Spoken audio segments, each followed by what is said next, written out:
10 سال پیش زمانی که اسلام کریموف رئیس جمهوری سابق ازبکستان بر حیات بود، برای یک روزنامه‌نگار غربی تحقیق کردن و نوشتن کتابی درباره جامعه و رژیم سیاسی این کشور آسیای مرکزی آسان نبود. از این رو کتاب سراب ابریشمی روزنامه‌نگار جوانا لیلیس دستاوردی به اصطلاح ازبکستانی نو دانسته می شود. همکارم کیومرث سیاتا در این باره تفصیلات دارد و با ما اینجاست. کیومرث، این کتاب بازگوی چیست؟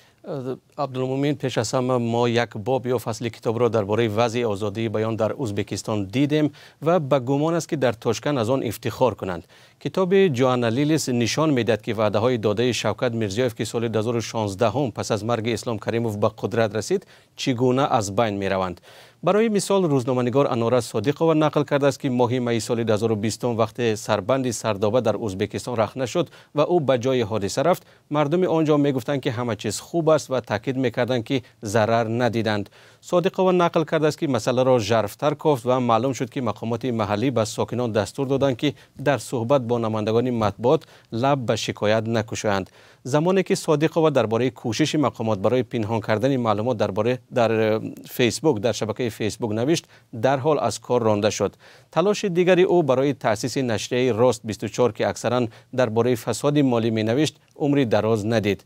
انوره صادقова به جوانا لیلیس گفته است با سبب فشار و ایراب یا که شانتاژ از بحر کار گذشت و این سال 2023 بود و منصبداران برای پرسی برای دیگر کردن قانون اساسی در ازبکستان آمادگی می‌دیدند تا راه شوکت میرزیایف را برای طولانی ماندنش در قدرت هموار کنند. البته در این کتاب خبرنگاران دیگر هم سرنوشت خود را قصه کردند، ولی اکثریت بفاش کردن نامشان.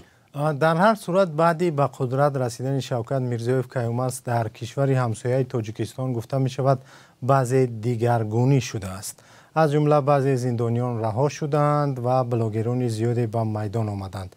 مؤلف در این مورد اشاره کرده است یا نه؟ بله عبدالمومن، مؤلف هم گفته است که در سال اول حکومتداری میرزیایف زندانیان سیاسی دوران اسلام کریموف آزاد شده پس از 2 دهه خبرنگاران به محبس نرفتند.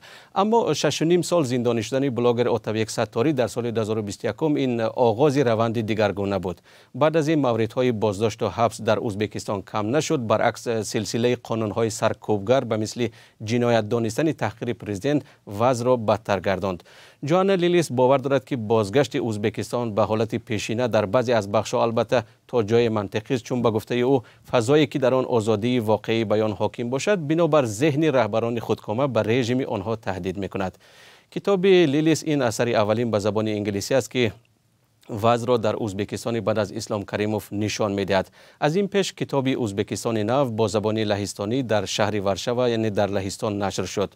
جوانا لیلیس خبرنگاری مجله اکونومیست از سال 2019 تا سال 2023 در ازبکستان اکریدیتاسیا یا که پروانه کار داشت، اما دیگر به او اجازه کار ندادند.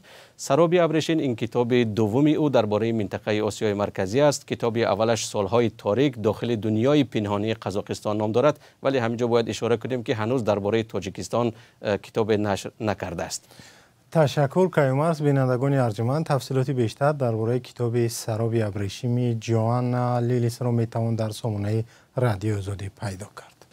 سلام، اگر خط و خبر میخواهید ما داریم. نوید بامدادی، سرخط خبرها، اخبار تاجیکستان و جهان، گزارش ها و تحلیل ها. چی میگذرد و چرا؟